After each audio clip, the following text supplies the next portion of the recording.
Nah, lebih gampangnya lagi, raudhah itu sudah ditandain. Jadi di tiangnya itu udah ada ukiran-ukiran. Nah, jadi tiang masjid yang lama, Masjid Nabawi itu kan banyak. Ya. Jadi kalau raudhah itu di tiangnya itu ada ukiran-ukiran bunga. Ya. Jadi kalau emang itu termasuk dari raudhah, maka ada ukiran-ukirannya pas tiangnya. Nah, kalau kita tarik ke belakang terus, kan udah nggak ada ukirannya tuh, udah beda tandanya. Akan tetapi memang ada beberapa para ulama, ya, apalagi ulama-ulama Saudi juga memfatwakan bahwasanya bagaimana yang namanya raudhah ini sebenarnya kan Rasulullah Shallallahu Alaihi Wasallam dalam hadisnya mengatakan, ma baina baiti wa mimbari ya raudhatun min riyadil jannah, antara rumahku dan mimbarku adalah taman dari taman surganya Allah Subhanahu wa ta'ala. Nah, para ulama ada yang mengatakan rumah Rasul itu banyak. Nah, jadi bukan hanya rumahnya Sayyidah Aisyah, ya. Jadi rumah istri beliau ada Sayyidah Hafsah ya di depan, atau yang lainnya di belakang-belakang itu. Nah, ada yang berpendapat bahwasanya rumah itu juga termasuk dari raudhah. Ya, makanya memang kalau kita lihat sekarang itu udah ada mulai pelemaran. Jadi para ulama Saudi itu mereka berijtihad, berfatwa ada perluasan yang namanya raudhah. Kenapa tadi berpatokan bahwasanya Rasulullah menjelaskan bahwasanya rumahnya bentuk atau keterangannya umum. Ya, Rasulullah keterangannya umum. Rasulullah tidak mengatakan baiti Aisyah, enggak. Ya. Rasulullah enggak mengatakan antara rumahnya Aisyah dengan mimbarku adalah taman dari taman surganya Allah. Tapi Rasul mengatakan ma baina baiti, bahwasanya antara rumahnya Rasul dan mimbarnya Rasul. Nah, rumahnya Rasul banyak. Ya. Sehingga para ulama ini mudah-mudahan nanti kalau jamaah ya masuk ke sana bakal ngeliat tuh. Jadi di dalam raudhah itu ada juga tiang yang nggak ada ukirannya. Ya, nggak ada ukirannya. Nah, itu ya perluasan. Jadi perluasan. Kenapa? Karena kaum muslimin sekarang makin banyak. Ya, orang berjubel ya mau masuk yang namanya raudhah.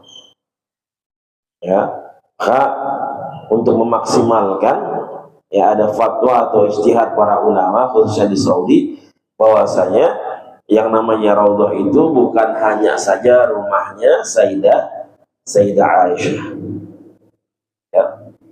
Nah, kalau kita lihat di depan makam itu ada jendela yang selalu kebuka.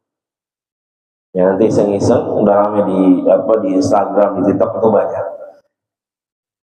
Ya, jadi ada jendela, jadi percis di depan makamnya baginda Rasulullah Sallallahu Alaihi Wasallam itu ada jendela yang tidak pernah tertutup. Ya, dari semenjak wafatnya baginda Rasulullah Sallallahu Alaihi Wasallam.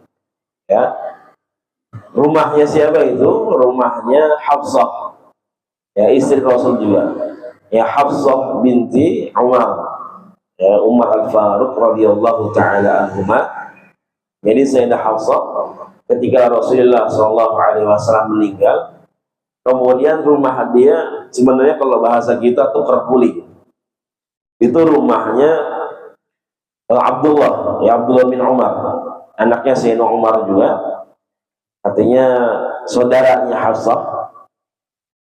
Nah, ketika itu Sayyidah Hafsah rumahnya ya kena gusuran kalau bahasa kita, ya kena perluasan. Kemudian tuker guling sama rumahnya Abdullah bin Umar radhiyallahu taala anhu. Nah, rumahnya Abdullah bin Umar itu dekat tadi dengan rumahnya Aisyah yang sekarang menjadi makam. Nah, ketika Rasulullah SAW meninggal, Sayyidah Hafsah meminta bahwasanya jendela ini jangan pernah ditutup. Ya, karena beliau senantiasa rindu, yang senantiasa ingin melihat baginda Rasulullah sallallahu alaihi wasallam. Di dari rumah beliau memandangi makamnya Rasul yang memang menjadi, ya ketika itu masih area pelataran rumahnya beliau. Ya. Jadi beliau nggak pernah menutup jendelanya, senantiasa kebuka sehingga kelihatan makam baginda Rasulullah sallallahu alaihi wasallam. Sampai sekarang nggak ditutup. Ya, jadi kalau pada zaman Insya lewat depan makam, lihat di depannya itu ada jendela yang selalu terbuka. Nah, itu adalah jendelanya rumahnya Sayyidah Hafsah ya, binti Umar ya radhiyallahu taala anhuma. Nah, artinya itu juga rumahnya Rasul ya. Jadi kalau kita tarik ya bisa saja menjadi bagian dari Raudhah ya. Ala kulli hal, ya Allah Subhanahu wa taala ya yang maha rahmat, yang memberikan kasih sayangnya, saya rasa juga yang namanya Raudhah tidak terbatas ya. Selama kita memang sudah berusaha bisa hadir ke sana, kemudian juga kita pengen sholat di Raudhah, dimanapun kita sholat, mudah-mudahan itu adalah Raudhatun min riyadil jannah ya, taman dari taman surganya Allah Subhanahu wa ta'ala. Nah itu, jadi tentang bagaimana keadaan rumahnya Rasulullah sallallahu alaihi wasallam ya. Jadi kalau kita lihat memang ada bangunan yang lama. Jadi Masjid Nabawi itu ada bangunan yang lama, kemudian ada bangunan yang baru.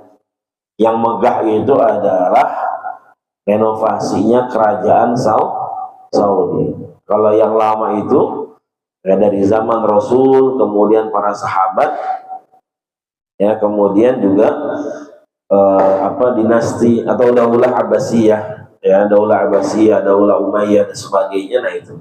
Jadi bangunan-bangunan yang lama. Jadi kelihatan ya, bangunan yang lama itu kelihatan. Ya nanti belakangnya bangunan yang lebih bagus lagi. Nah itu adalah renovasi di zaman kerajaan Saudi. Dulu awal mulanya berapa Masjid Nabawi? Cuman berapa meter?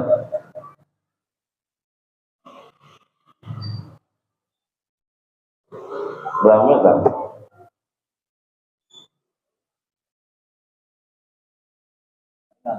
Ya,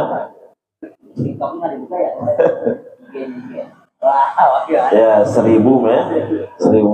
Itu tanahnya siapa? Ya tanahnya Sahal dan Suhail. Jadi ada anak yatim namanya Sahal dan Suhail. Jadi dulu emang itu tanah tempat pengeringan kurma ya, tempat pengeringan kurma, kemudian juga banyak makam-makam di situ. Nah ketika itu memang Sahal dan Suhail ini ingin mewakafkan kepada baginda Rasulullah sallallahu alaihi wasallam, karena kita tahu bagaimana kecintaan orang-orang Madinah ya yang menanti kedatangan Rasulullah sallallahu alaihi wasallam ketika hijrah ke Madinah, sudah ditunggu-tunggu ya, makanya terkenal dengan syair salawat kita, qala al-badru alaina min saniyatil wada wajaba syukru alaina mada'a lil hida. Bagaimana telah muncul ya rembulan ya bagi kita semua, kemudian kita semua harus bersyukur kepada Allah Subhanahu wa taala, telah tiba, telah datang. Nah makanya ketika itu kan bangun masjid yang pertama kali, masjid apa? Masjid Kuba ya, bukan Masjid Nabawi, tapi lebih dulu dibangun yang namanya Masjid Kuba. Ada yang mengatakan memang di situ adalah tempat berhentinya untanya Rasulullah Shallallahu Alaihi Wasallam, karena orang-orang Madinah ketika itu rebutan pengen supaya rumahnya itu dimampirin sama baginda Rasulullah SAW. Ya, diinepin sama Rasul.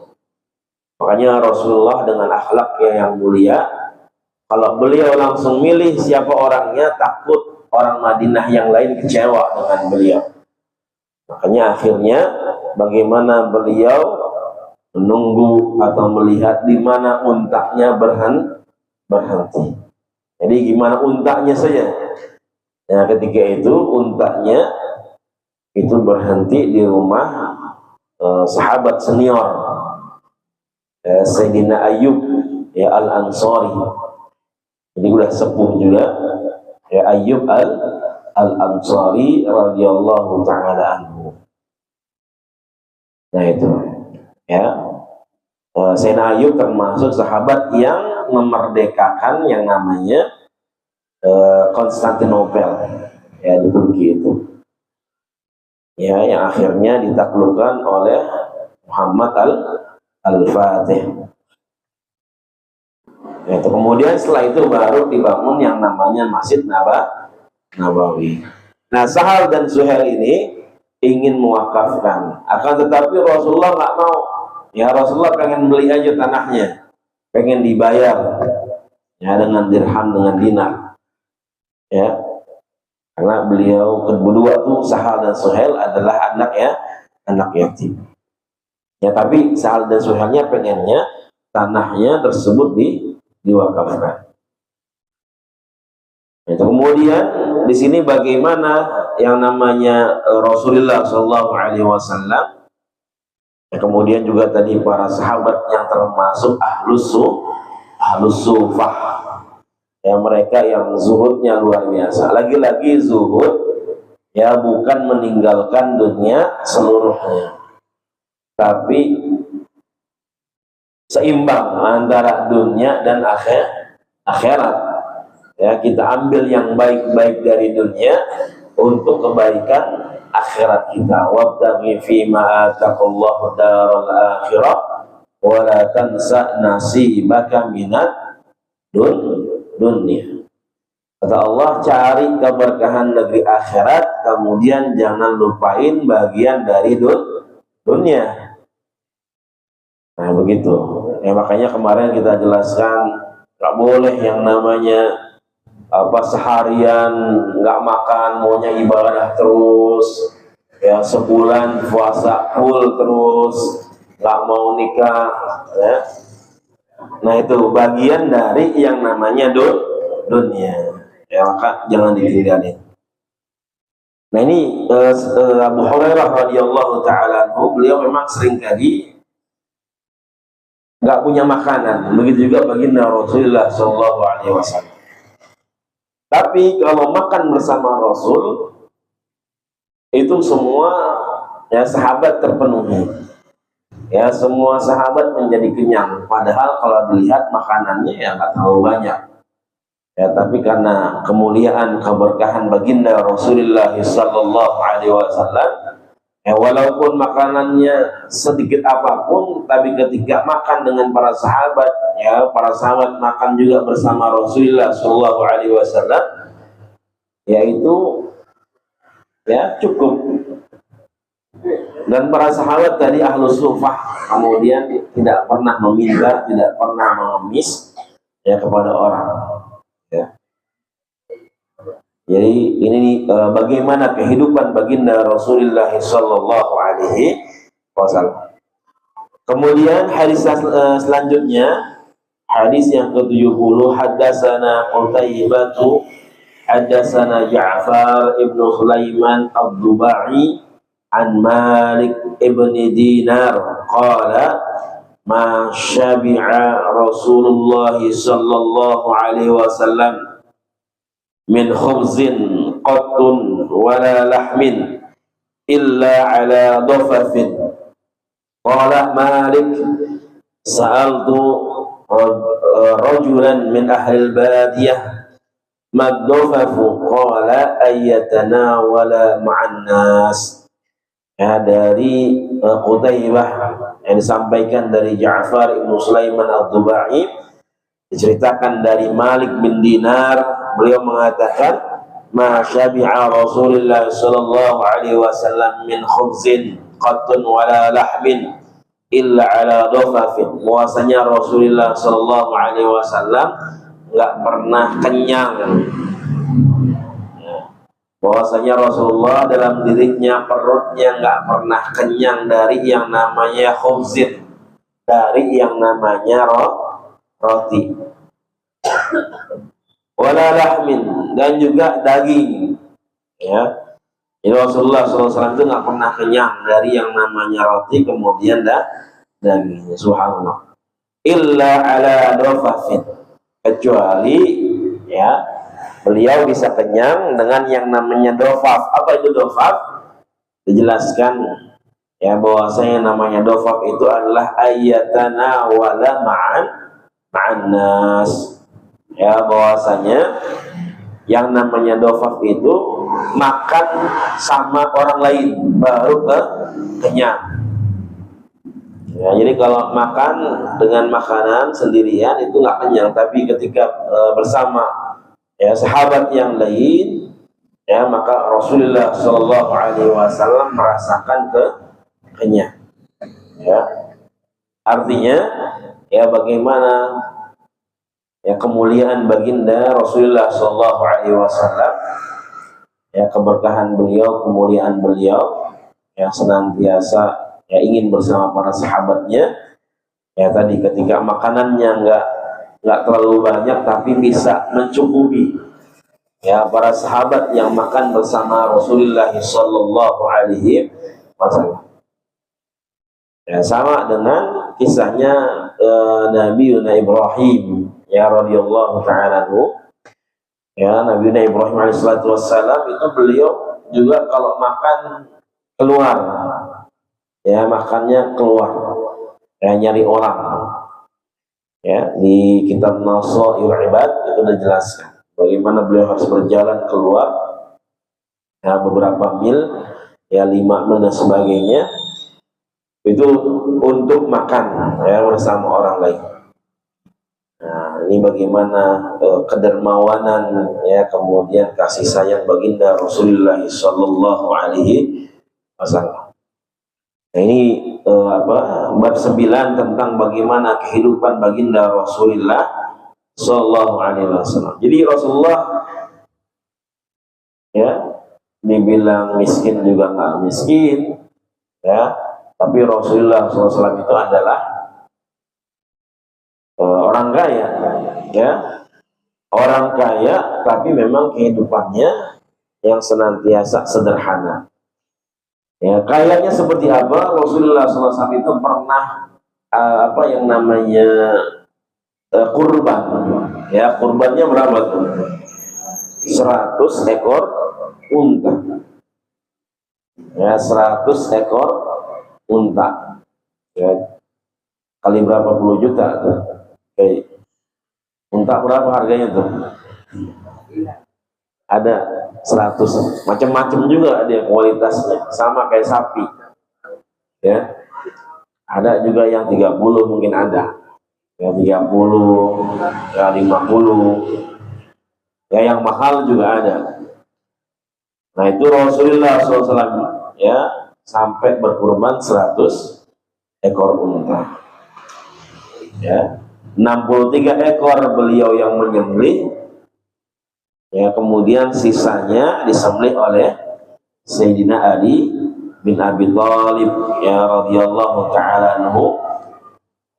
Jadi 63 ekor sesuai dengan umurnya baginda Rasulullah Sallallahu Alaihi Wasallam, sehingga para sahabat ya ketika di tahun ya 11 ya 11 di bulan Rabiul Awal itu baru kenapa dulu Rasulullah itu menyembelih unta ya sampai 63 ekor.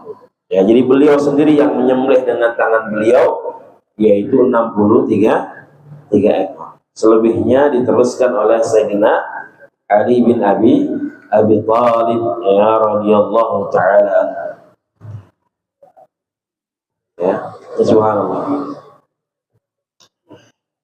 Baik, insyaallah kita teruskan di pertemuan berikutnya bab ke-10, ya, babu ma jaa fi khuffi Rasulillah sallallahu alaihi wasallam. Ya, bab selanjutnya menjelaskan tentang khuf. Apa itu khuf? Apa khuf? Baik, ya, kayak sepatu atau kaos kaki. Ya, kaos kaki tapi dari kulit.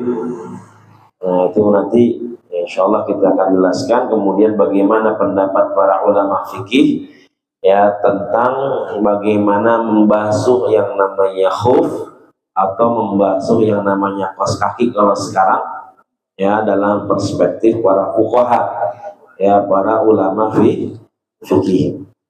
Ya, apakah sama kaos kaki sekarang, ya, dengan dulu, ya, khuf yang dipakai, yang dikenakan oleh baginda Rasulullah sallallahu alaihi wasallam. Insyaallah nanti ada beberapa hadis yang menjelaskan tentang bagaimana ciri-ciri, ya, atau bagaimana sifat dari khufnya, ya, baginda Rasulullah sallallahu alaihi wasallam. Mudah-mudahan senantiasa Allah berikan kita keberkahan, kemuliaan, ya, dengan mempelajari kehidupan baginda Rasulullah sallallahu alaihi wasallam. Mudah-mudahan senantiasa, ya, bisa kita amalkan dalam kehidupan kita apa yang sudah dicontohkan oleh baginda Rasulullah sallallahu alaihi wasallam, sehingga menjadi wasilah kita semua mendapatkan syafaat dari beliau, dan juga mudah-mudahan Allah kumpulkan kita bersama beliau di surga Allah Subhanahu wa taala. Amin ya rabbal alamin. Mudah-mudahan yang sedikit ini bisa bermanfaat, ya, untuk diri kita semua.